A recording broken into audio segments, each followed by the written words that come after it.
Elias Jabbour foi no Flow e respondeu a pergunta: o socialismo deu certo? O socialismo deu certo, não deu certo? Vamos ver isso aqui agora. A mente de Elias Jabbour, Isso. que ficou 1 ano e 7 meses na China, viajou o país inteiro, viu um monte de coisa, me contou que talvez escreveu um novo livro e tudo mais. Tu foi à China... Inclusive, bom dia, boa tarde, boa noite, pessoal do YouTube, tudo bom com vocês? Escrever um livro? O que você foi fazer? Não. Ano e 7 meses é um tempão. Não, eu fui trabalhar no novo Banco de Desenvolvimento, né, o Banco dos BRICS, em Xangai, a convite da presidenta Dilma Rousseff, que é uma pessoa que eu já tinha contato com ela há cerca de desde 2021, nós temos uma relação pessoal, de companheirismo político, de afinidade intelectual, política e tal, e quando apareceu essa oportunidade dela presidir o banco, ela me convidou para trabalhar na área de pesquisa do banco. Tá. Né? Então, assumi, é o topo da profissão, você trabalhar no banco multilateral, né? Eu aceitei, evidentemente, também. Cara, isso é muito doido, né, gente? É muito louco pensar num banco com uma área de pesquisa. Parece óbvio hoje, mas é muito doido, né? Acho que a última coisa que a gente pensa é uma área de pesquisa num banco. Pelo fato de morar na China, porque eu já visito a China já há muito tempo. Desde 2004 eu visito a China regularmente para fazer pesquisa e tal. Tá aqui, ó, fazer o jabá de novo, né? Que é meu último livro, que é muito resultado de várias visitas à China também. Mas agora, em 2004 eu lembro que eu fiquei 3 meses ou 4 por causa do mestrado. Em 2009 eu fiquei 3 ou 4 meses também. Essas 2 vezes eu visitei o país inteiro e não tinha trem de alta velocidade na época, né? Sabe? As visitas, e fora a visita de 1 mês, 15 dias que eu fui entre uma visita e outra, e depois 2013, 2017, 2018, e agora que eu fiquei 1 ano e 7 meses e fiz o caminho de 2004, 2009, porque eu trabalhava no banco durante a semana, né? E nos finais de semana eu costumava viajar pela China inteira, todas as províncias, capital de província, aldeia camponesa, fábrica. Enfim, eu fiz todo aquele rolê que eu dei em 2004, 2009 como mochileiro. E evidentemente que agora com uma maturidade intelectual maior, eu pego uma série de elementos, eu conheço um novo coautor lá, porque o Alberto Gabrielli faleceu. E nós decidimos escrever um outro livro, que é a continuidade desse aqui.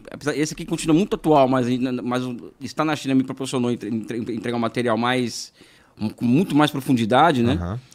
E vai sair em breve, lá para outubro, novembro, deve sair o próximo livro, né? Olha lá, o chat mandou aqui, ó. Choco, Internet Banking. E desde que você preenche, fica a movimentação tudo, é pesquisa também. Até para fazer projeções e tal. Não, faz sentido. Mas esse aqui continua atual, podem comprar, que continua muito atual. Enfim, foi uma estadia assim, muito emocionante, sobre vários aspectos e tal. Enfim, profissionalmente falando. Enfim, vamos voltar nisso. Vamos voltar nesse trabalho que tu fez com a Dilma lá já. Mas, pô, então, 2004 foi a primeira vez que você foi, você disse. Pô, você voltou, você viu agora, você tava lá 2024, 23, 24. Isso. Né? 23, 24. Cara, nesse teu novo rolê aí, nesse seu novo passeio pela China inteira, dessa vez em trens de alta velocidade, o que mais chamou a atenção de mudança? Tipo, lugar que se desenvolveu ou qualquer coisa nesse sentido? Cara, a mudança, porque uma coisa a gente fala de mudança quantitativa, né? Mas a mudança que eu vi foi... Entre 2004 e 2009, eu vi uma mudança muito quantitativa, né? Muita quantidade, assim, muita coisa que cresceu, etc. Agora foi uma mudança qualitativa muito grande. Tá. Então você vai... Cara, isso é doido. Eu já falei aqui, mais cedo aqui pra galera da live, que eu tô acompanhando uns brasileiros ricos que estão numa comitiva conhecendo a China, né? Conhecendo no sentido empresarial, tá? Participando de feiras e tal. E ele tava mostrando uma parada que eu achei interessante. Que a China é muito conhecida porque a China faz planejamentos de 50 anos. Então, pra onde nós vamos pros próximos 50 anos? É muito louco isso, né? E tipo assim, no sentido de que se acontecer alguma coisa e o Xi Jinping sair do governo, da liderança, o próximo cara que entrar ainda vai seguir os passos dos próximos 50 anos. Óbvio que podem ter pequenas diferenças, mas os caras fazem esse tipo de planejamento. E ele estava mostrando que o planejamento atual da China é China 2032. Eles querem mudar a percepção das pessoas sobre o made in China, sabe? O que vem nos produtos que a gente compra que normalmente são fabricados na China. Eles querem mudar essa frase do made in China para produto com a qualidade chinesa. Algo assim, sabe? Tipo, padrão de alta qualidade chinesa. E, cara, é uma mudança muito, muito sucinta, mas olha que inteligente, cara. eu paro de vender que esse produto é feito na China, tiro aquela ideia do produto barato, simplesmente, e começo a dizer produto de padrão de qualidade chinesa. Porque, goste ou não, cara, tem muito produto hoje chinês que dá de lavada em qualidade. Posso começar pelos carros, né? Que você compara os carros elétricos da China, você fica, caralho, entre vários outros produtos. Então, cara, é um planejamento muito doido, né? Por exemplo, uma província como Xinjiang, que é aquela província onde tem uma minoria muçulmana, o uigur, por exemplo, que fala outro idioma, é uma outra cultura, né? Cara, ali em 2004 não era nada, hoje é o maior polo petroquímico da Ásia Central. A cidade tem metrô, uma cidade de Umti deve ter um pouco mais de 1 milhão de habitantes, tem metrô na cidade, não é? A juventude inteira empregada em alguma pequena ou média empresa que tá bombando, que é ancilar ao setor energético, ancilar ao setor de tecidos, etc, né? Aí você vai para outro lugar que você descobre que o metrô tem 1 ano, aí você só quer 1 ano que o metrô foi instalado e já tem 150 quilômetros de metrô. Caraca. Não é? Aí você vai estudar por que eles conseguem, né? Você percebe que eles têm uma capilaridade muito grande do sistema financeiro, enfim. Cara, é uma coisa tão absurda, cara. Porque é um país que, em certa medida, pode não gostar ou não gostar, pode ter a opinião que você quiser. Eles encontraram um caminho. Isso é verdade. Encontraram um caminho. Entendi. Né? É um caminho que você anda por qualquer lugar do país. Aqui não é nenhuma propaganda. Eu desafio alguém para me mostrar o contrário, inclusive. Tá. Você não tem mendigo na rua, você não tem cracudo na rua, você não tem...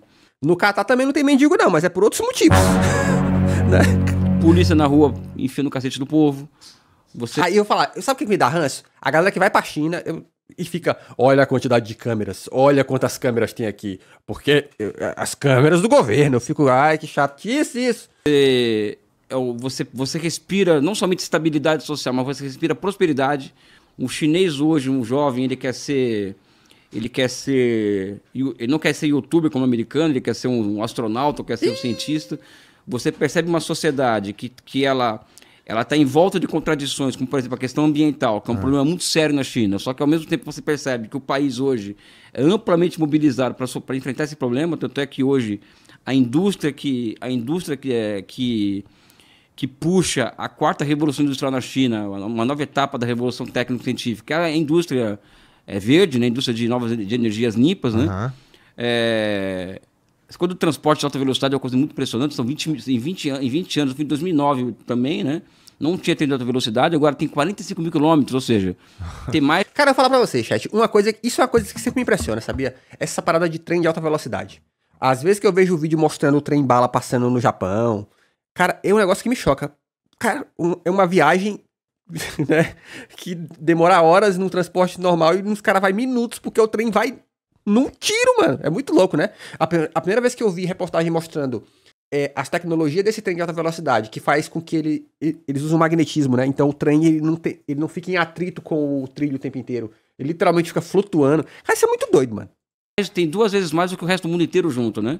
Então eu busco responder por que eles conseguem, né? Então a minha vida inteira, como eu já disse outra vez aqui, é responder essa questão de se o socialismo ele é uma sociedade... viável do ponto de vista científico. Uma coisa é ter um sonho do socialismo, da vida todo mundo igual, aquela coisa bem cristã, da igualdade, da fraternidade. Não, estou falando em termos científicos. É possível ter uma sociedade superior ao capitalista, uma sociedade com uma nova forma de sociabilidade? Então, eu busco responder isso daí e eu acho que a China encontrou um caminho dele, sabe? Um caminho complexo, difícil a gente que olha de fora, a gente tem muita dificuldade de entender o que realmente está rolando, né? Mas a gente tem dificuldade? Eu não sei se a gente tem dificuldade, sabia? Eu acho que a gente não tem interesse. Quando eu digo a gente, não é a gente tem interesse. Mas os meios de comunicação que comunicam sobre o crescimento econômico, a evolução dos países, eles, toda vez que falam da China, falam um tom folclórico, tá ligado? A China, este país, aí mostra dragões, né? Este país, não sei o quê. É sempre um tom folclórico, cara. Aí Estados Unidos é pica. Estados Unidos, é real, funciona. É sempre nesse pique, tá ligado? Aí pergunta pra brasileiro rico assim, tá, se tu fosse morar nos Estados Unidos, onde é que tu ia morar? Ah, eu ia pra Flórida. Ah, meu irmão, não tanca. Responder essa pergunta vai mais quanto tempo? do que eles fizeram? Onde é que eles estão acertando? Como é que a gente replica isso? Não, replicar no Brasil não é... eu acho que a China lança as regularidades gerais que possibilitam que a aplicação dessas regularidades, ou seja, faz com que as coisas deem certo. Então, por exemplo, vamos pegar aqui 2 elementos que são fundamentais para entender a China hoje. Tá.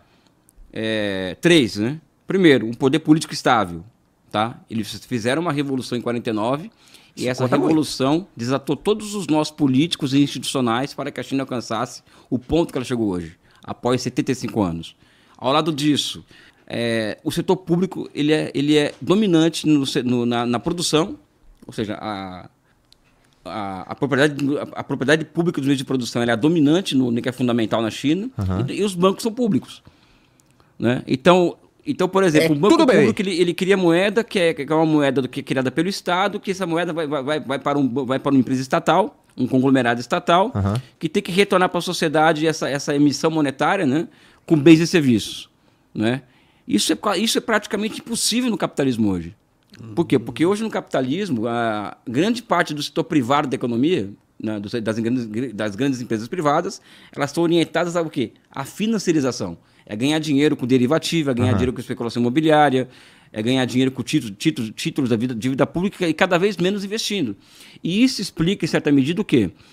Por que a China... Que inclusive, o próprio Rubão já escrotizou aí nos podcasts, né? Que ele até fala que os Estados Unidos implantou na cabeça das pessoas, no mundo, e no Brasil isso não é diferente, a ideia de que você vai ficar rico se trabalhar. É só você investir que você fica rico, né?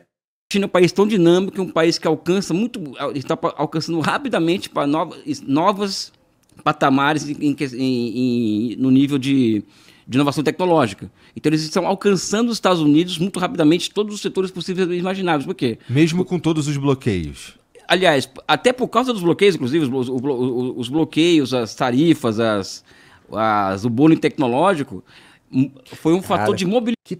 Que termo bom, né? Bullying tecnológico. Porra, isso é um termo bom, né? Mobilização da sociedade, então, no objetivo de alcançar autossuficiência tecnológica.